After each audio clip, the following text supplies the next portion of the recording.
Hola a todos, soy Mari Carmen Rosano, desde Uruguay. Esta es la cumbre Sé tu Maestro. Está dirigida a maestros, docentes, profesores y educadores de habla hispana con la intencionalidad de acompañar en el autoconocimiento y en el autocuidado. En esta oportunidad tenemos a una doctora en psicología, es también experta en psicología social y en psicología positiva. Ella es Ana Hernández Mejía y le damos la bienvenida. ¿Cómo estás, Ana? Hola, ¿qué tal, Mari Carmen? Encantada. Gracias por haberme invitado a esta cumbre, porque creo que todos los conocimientos, experiencias y herramientas que vas a dar van a ser muy positivas para todos los docentes. Bueno, gracias por estar presente, Ana. Y tú has elegido el tema, un tema muy interesante para compartir, que has titulado ¿Son los docentes felices? Sí, bueno, me parecía una pregunta, primero, el primer día que lo hablamos, inquietante, ¿no? Es decir, la pregunta es que si son los docentes felices, es una de las primeras preguntas que nos tendríamos que hacer, porque de ellos va a depender la formación de futuras personas. Bien, tú te dedicas a buscar la forma de acompañar a otros en ese camino de la felicidad. Por eso me pareció muy interesante contar contigo en esta cumbre virtual. Y para empezar me gustaría que nos compartieras cómo ha sido ese camino tuyo, tu camino propio de autoconocimiento, y qué, eh, qué cosas quisieras contarnos que han marcado tu vida, que han marcado tu trayectoria y que te han permitido conocerte mejor y comenzar a cuidar de ti de una forma diferente. Bueno, pues, Mari Carmen, efectivamente, yo soy un ser humano y es fundamental. Y desde, bueno, soy la cuarta de 5 hermanos, todos chicos, y en una época en que las mujeres no podíamos estudiar, teníamos ya más bien diseñado nuestro destino, que era casarnos y tener hijos y formar una familia.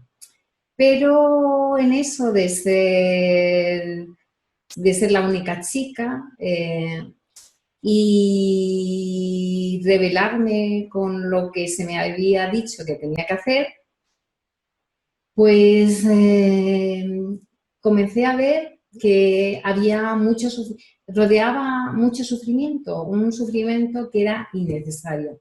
Entonces, a mí se me daba a estudiar, de hecho sacaba muy buenas notas y eso me valió que podía seguir estudiando y luchar por seguir estudiando.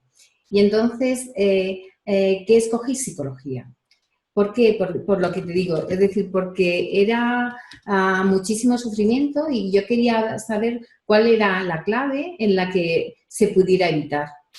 Y por eso empecé a hacer psicología. Para mí la psicología es mi pasión,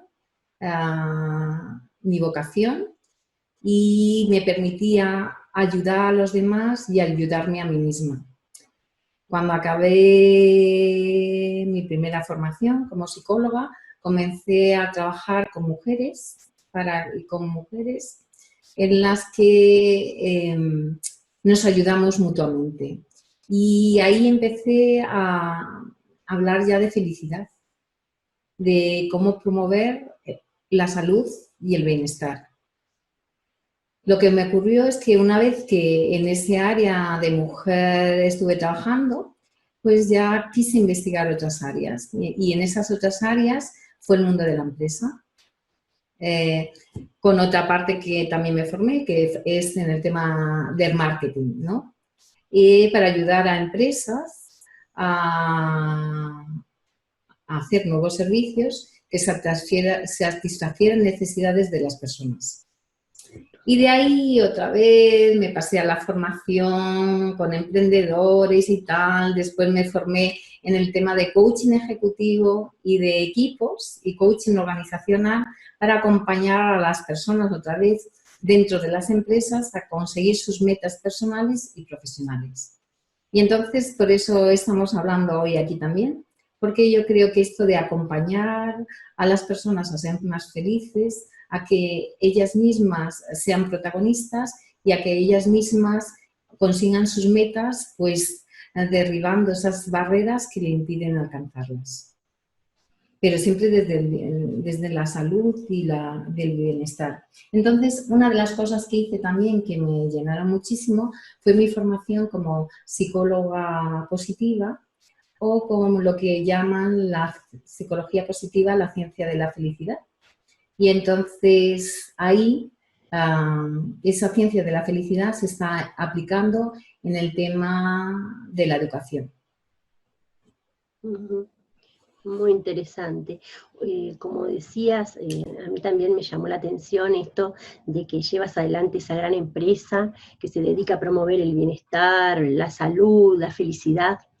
Yo te quisiera preguntar cuáles son, desde tu punto de vista, esos aspectos básicos que tenemos que satisfacer para llegar a ese estado de bienestar, de felicidad que promueves. Bueno, según mi base es desde la ciencia, ¿vale? Desde la ciencia con corazón y con conciencia, porque es importante los valores, ¿sabes? Y que sea desde el mundo de la ciencia, quiere decir que lo que aplicamos, tanto la teoría y la práctica, se ha demostrado desde el punto de vista científico que es válido y que sus resultados son favorables cuando los aplicamos, ¿vale? Y esta aplicación viene de la psicología positiva desde Seligman, allá por el año 1998, definió la psicología positiva como el estudio científico del funcionamiento óptimo del ser humano. Y en ese funcionamiento óptimo del ser humano, Seligman dijo que la auténtica felicidad se origina a través de la puesta en práctica de fortaleza y virtudes. Él dividió en 6 virtudes que tienen una serie de fortalezas, por ejemplo, virtudes como la sabiduría y el conocimiento, el valor, la humanidad y el amor, la justicia, la templanza y la trascendencia. Y a su vez están divididas en otra serie de fortalezas. Y entonces, ¿qué dijo? Quiere decir que la medida del crecimiento o del desarrollo humano era a través de la aplicación de estas fortalezas y de virtudes. ¿Y qué es el crecimiento personal?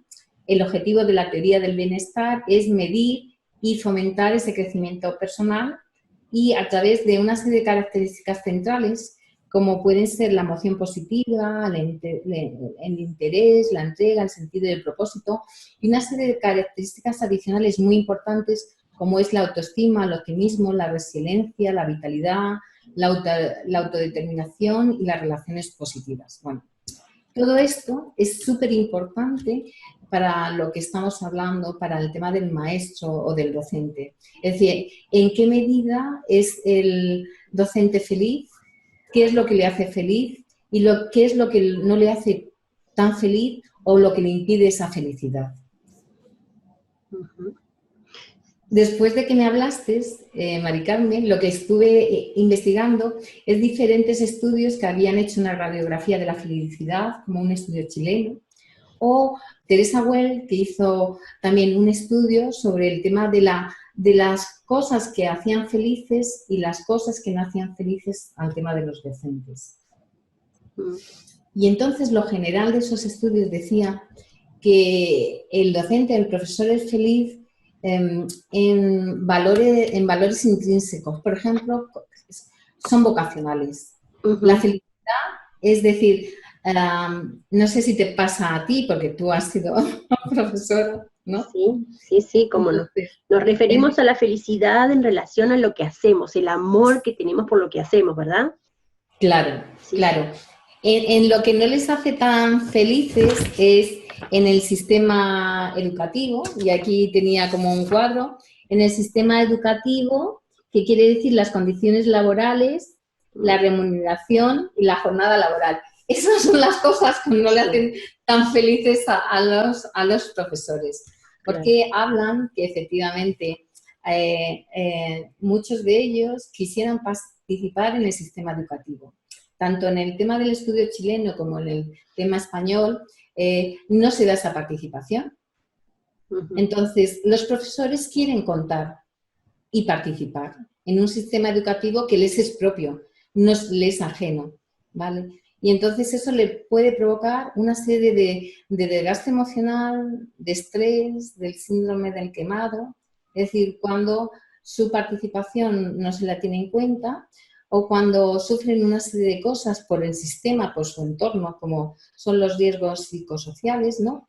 Es decir, que son jornadas muy largas en temas, es decir, las lectivas son largas, pero las que tienen que preparar, las no lectivas que tienen que preparar también son muy largas, ¿no?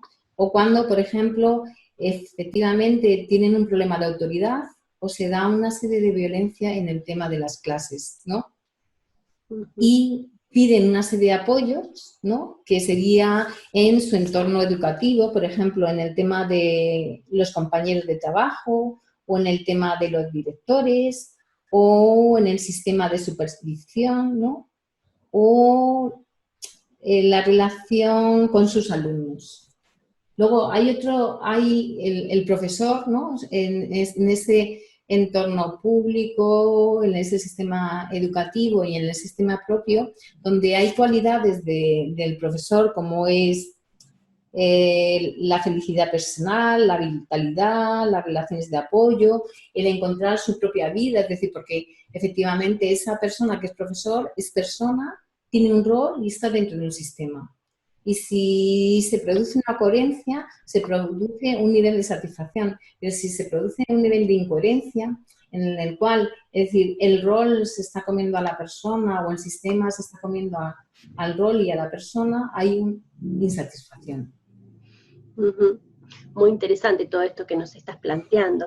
Ahora yo me preguntaba, ¿de qué forma consideras tú que podemos gestionar el desgaste emocional que se produce en la tarea docente por todos esos factores que mencionabas? En una de las preguntas que me habías dicho, que te dije Marchesi 2007, es que efectivamente las capacidades profesionales, el tema de la capacidad, la vocación y el tema de una formación en emociones o en inteligencia emocional que nos capaciten para enfrentarnos a determinadas situaciones que nos provocan el estrés o a identificar emociones, a gestionarlas y regularlas.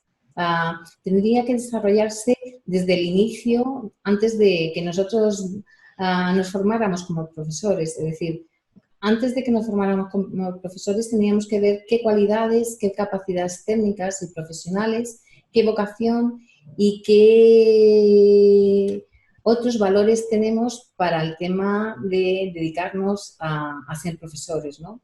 Luego hay un nivel inicial de formación que también tendríamos que tener en cuenta esa formación en el tema de emociones, de autoestima, de habilidades comunicativas, habilidades sociales, el tema de cómo trabajamos en equipo, cómo trabajamos en grupo, cuáles son las relaciones entre el profesor y el directivo, quien lleva el tema de los centros.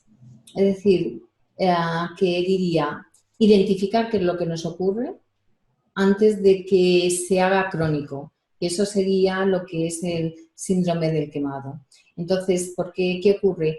Que nosotros podemos tener dolores de cabeza, sentimientos de fracaso, dolores de estómago, esto produce bajas. Es decir, que antes de que ocurra, nosotros tendríamos que prevenirlo y primero tendríamos que trabajar en talleres o en formaciones antes de que ocurra. Una vez que ocurra, tendríamos que intervenir o en grupo o directamente en la persona que ya tiene un padecimiento. O sea que en primer lugar la recomendación sería estar atentos a darnos cuenta de cómo estamos manejando nuestras emociones, cómo nos estamos sintiendo, cómo podemos compartir con otros, cómo podemos interactuar. En principio sería darnos cuenta de eso y buscar ayudas, ¿verdad?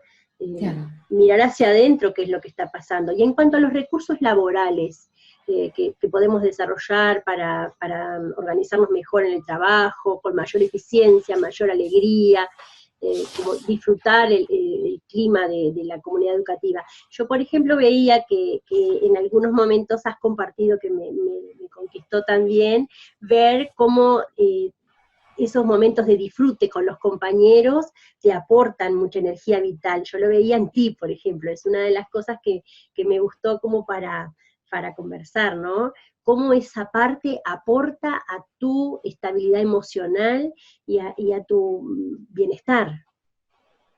Claro, Mari Carmen.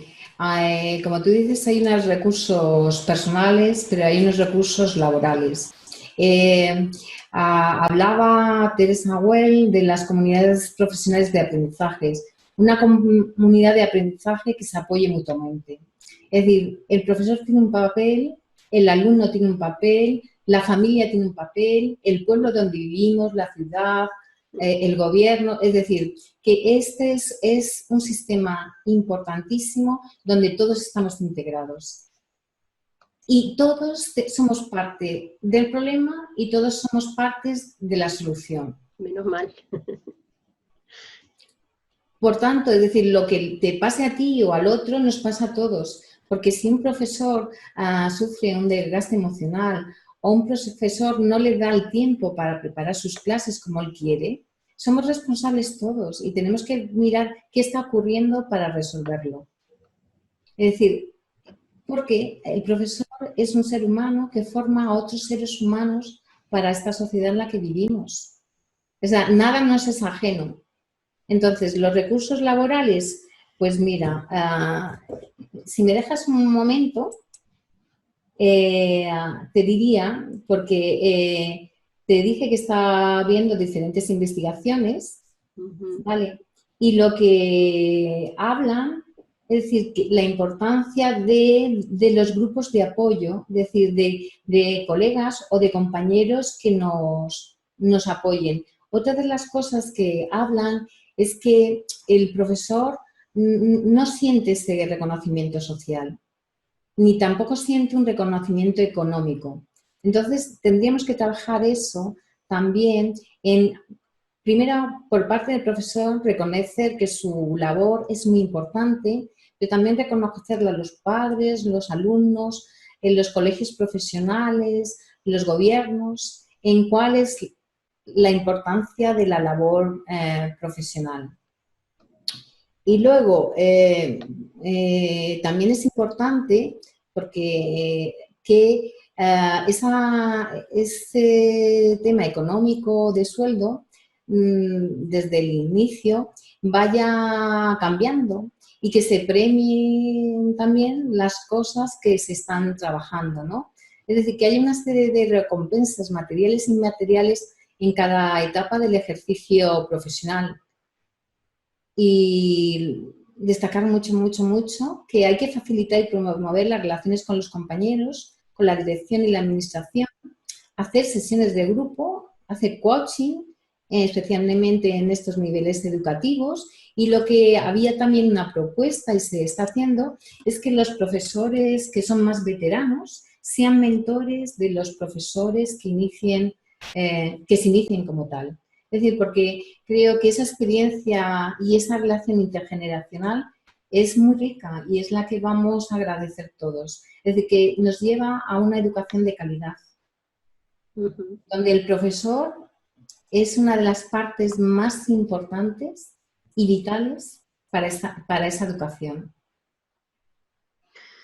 Bien, y entre el compromiso y el bienestar en las tareas, ¿cuál sería la relación que existe desde tu punto de vista? Pues fíjate, lo que te decía, lo de Marchesi, dice que el fortalecimiento de las competencias profesionales y el equilibrio emocional junto al compromiso es lo que hace el bienestar al docente.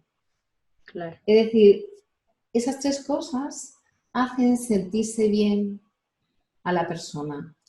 Es verdad que en esto de la psicología positiva no he dicho algo que es importante decir, porque en el tema de la felicidad hay como diferentes niveles, como tres. Uno es la felicidad de una forma placentera, a través del tema sensorial y emocional, ¿no? Yo veo una puesta de sol, o me tomo un café y disfruto. Hay otra felicidad comprometida, o sea, yo me comprometo con lo que hago, es decir, hoy me comprometo con esta ponencia, la desarrollo, pero hay una felicidad significativa y es que trasciende a mí. Esa felicidad de que trasciende a mí, es decir, que lo dejo como patrimonio, o es mi patrimonio, es decir, tiene mucho que ver con la felicidad, creo, también del docente. Es decir, ese aspecto vocacional que tiene el docente, esa felicidad por dar a los demás, por construir un mundo mejor, no sé, ¿qué opinas tú? Pero yo creo que está muy relacionado con el profesor y con el docente. El hacer bien su trabajo, que eso lleve a... Sí, sin duda que es bien importante toda esa integración de conceptos, ¿no? de vivencias, digamos. Por eso me gustaría que nos compartieras un poco cómo podemos mantener esa integridad entre mente, corazón y cuerpo para que podamos lograr el equilibrio. A veces eso no nos damos cuenta que nos sucede, pero nos desequilibramos en alguno de los aspectos, justamente a veces por cumplir, digamos, la tarea de la mejor manera, pero en realidad no estamos cumpliendo con nosotros mismos, como hablábamos en alguna oportunidad, ¿no? Vale, es decir, eso de mente, cuerpo, ¿no? Mente, cuerpo, corazón, es algo que está integrado. Es decir, que cuando lo desintegramos es que algo está ocurriendo. Es decir, cuando la enseñanza solo va a la mente y no va al cuerpo ni al corazón, hay como un descuadre, ¿no? Y eso es lo que nosotros, a veces, cuando nos ocurren problemas, es cuando más nos damos cuenta de esa desconexión. Es que esa es una fortaleza. Entonces, ¿cómo volvemos a ese equilibrio, no? O cómo nosotros que somos profesores, somos personas que estamos en construcción y nos vamos formando y vamos aprendiendo. Es decir, no sé cuánto tiempo en Uruguay haces la carrera para ser maestro. ¿Cuánto tiempo? ¿En cuántos años lo hacías? Nosotros en ¿Y cuándo acaba? En 4 años, ¿no? Vale, entonces en esos 4 años, no sé si con 22 o con 23 años, nosotros estamos en construcción, pero seguimos en construcción durante toda nuestra vida. De hecho, hay estudios que dicen cómo la felicidad de un profesor va variando según la edad, ¿eh? Y cómo manejamos el estrés según la edad. Entonces yo te diría que actividades para alcanzar esa felicidad, pues habría muchas. Entre ellas, por ejemplo, una de ellas es expresar gratitud. Otra es cultivar el optimismo. Evitar pensar demasiado y evitar las comparaciones sociales, ¿no? Practicar la amabilidad, cuidar las relaciones sociales, desarrollar estrategias para afrontar el tema del estrés, aprender a perdonar, fluir, saborear las alegrías que nos aporta la vida, o sea, centrarnos en el presente, que creo que tienes, no sé si tendrás alguna conferencia sobre mindfulness. Sí, sí.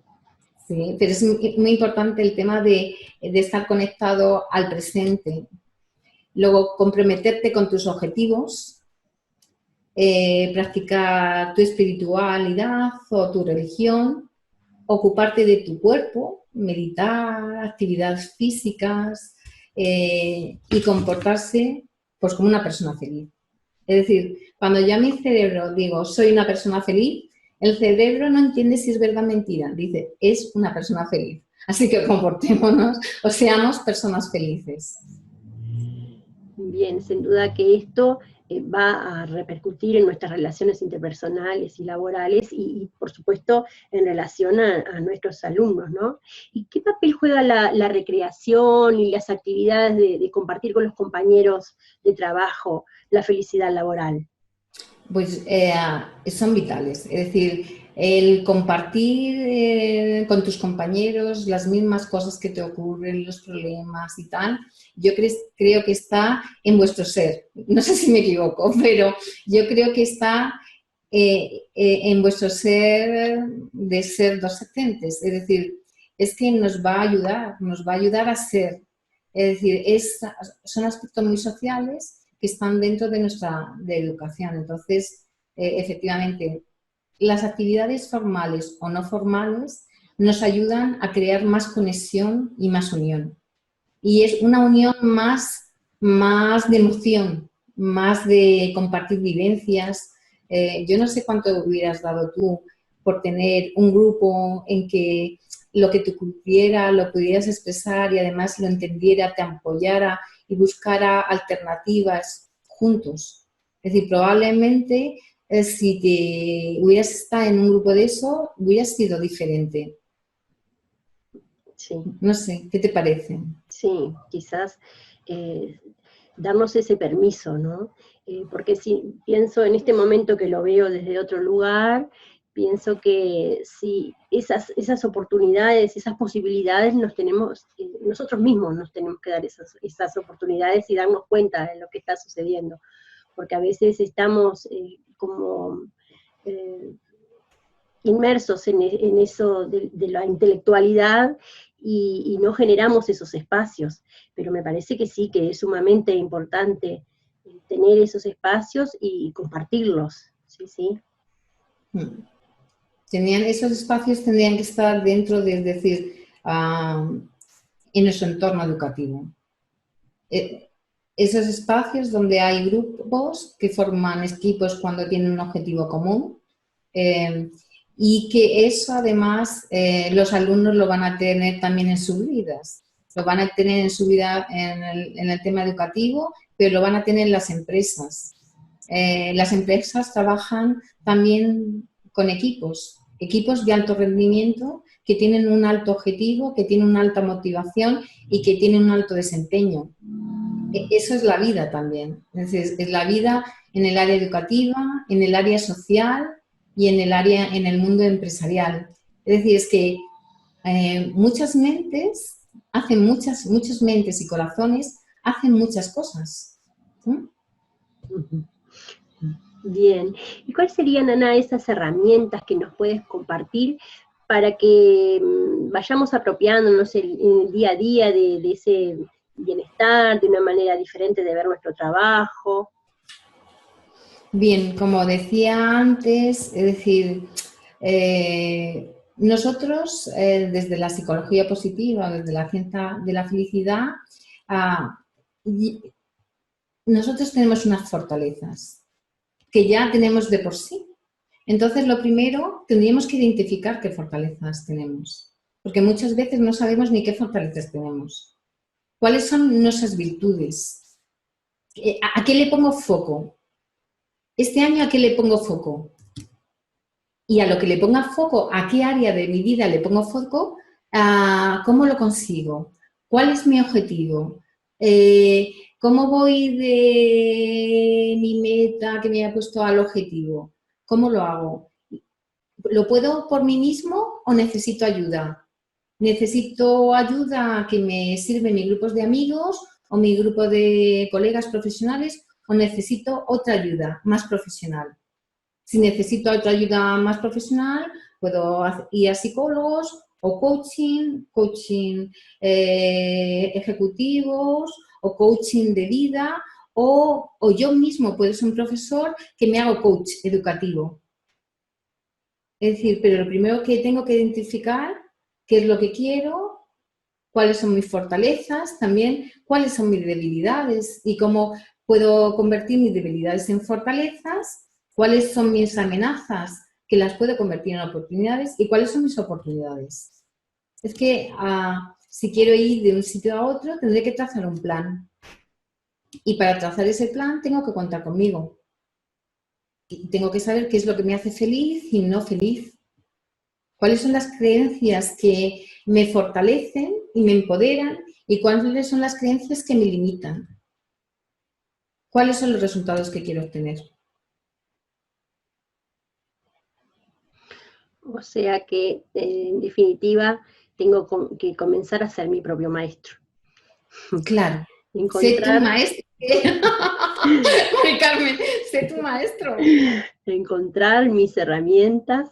Las tienes en ti. Sí. Bien, Ana. Bien. Bueno, me gustaría que nos contaras entonces cómo podríamos tener en 3 ideas así como grandes estos aportes que nos has ido brindando. Bueno, primero que según los estudios y el título, los profesores son felices haciendo esta profesión que por vocación han elegido. La mayoría de los estudios dicen que esa felicidad la tenéis. Que ocurren otras cosas que nos hacen felices. Entonces, que esas otras cosas que no me hacen feliz, como el sistema educativo, una serie de cosas que quiero conseguir, o en el tema de mis condiciones laborales, o los tiempos que yo trabajo y que quería dedicar una cosa a otro. Es decir, el compartir, el tener reconocimiento social. Una de las cosas que el profesor echa de menos es el reconocimiento social. Bueno, primero empezar por nosotros a reconocer que nuestra profesión tiene mucho valor. Y luego, efectivamente, que ese reconocimiento social también sean nuestros propios colegios profesionales los que nos lo reconozcan. Que lo reconozcan la familia, el valor, la familia, el pueblo, la ciudad o el gobierno, el valor que tenemos para la sociedad, lo que estamos haciendo, ¿no? Reconocimiento social. Y el tercer punto que yo diría es que, eso me acuerdo de un profesor que tuve al principio de mi carrera, que esto será lo que nosotros queramos que sea. Entonces, ¿qué es lo que quiero? Y para conseguirlo y ser feliz, ¿qué es lo que voy a comenzar a hacer desde hoy? Y de hecho, me imagino que todo esta cumbre ayudará muchísimo a poner en el hacer, ¿no? En el hacer importante. Y también en la conciencia de ver y aceptar lo que en este momento está ocurriendo.